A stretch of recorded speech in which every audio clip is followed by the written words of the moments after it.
If we are going for an icy blue color and it keeps turning out more greenish than we are expecting, chances are we have too much yellow in the hair when we start. Something to consider when you are working with semi-permanent pigments is that they are very delicate dye molecules. So whatever you lift your hair to, you need to incorporate whatever tone, whatever color you have lifted to into the final result, because they will mix together. So if you lift your hair to a yellow, like a level 9 here, there's too much yellow in this. We got to lift it to a 10 to get a true icy blue color. Or else that extra yellow pigment that is left over in your hair is going to mix with this blue and obviously turn it more greenish teal. So if you have been trying to keep your hair this icy blue color, it keeps turning green, I would recommend using some sort of purple pigment, maybe just a pastel purple, to either mix in with your formula to help kind of shift it away from green and closer to that icy blue.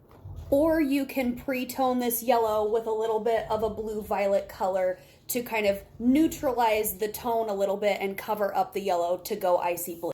Now, after we have achieved the perfect icy blue color that we are looking for, chances are it's probably going to fade more green because of the yellow undertone that we covered up when we finally got it to where we want it to be. So I would recommend using a deep conditioning purple pigmented mask to kind of pre-tone it back over into that icy area that you are looking for. Just note, when you are lightening your hair to a level 10, there will always be a little bit of this pale yellow tone left over in the hair, because that is actually the keratin proteins that make up the chemical structure of your hair. So if you bleach your hair past a pale yellow to white, it means that all of the proteins are missing and it will most likely melt your hair off. Not only that, but most hair color brands, hair color companies formulate their tubes of color to incorporate the contributing pigment of the hair that you have lifted to, which is usually yellow. So if you do bleach your hair past a level 10 to where all of that pale yellow pigment is missing out of the hair,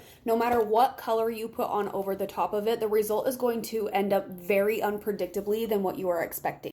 Because your icy blue tone is expecting there to be a little bit of yellow in it, so it could turn out way darker than you're expecting, or even more muddy and muted than you're expecting.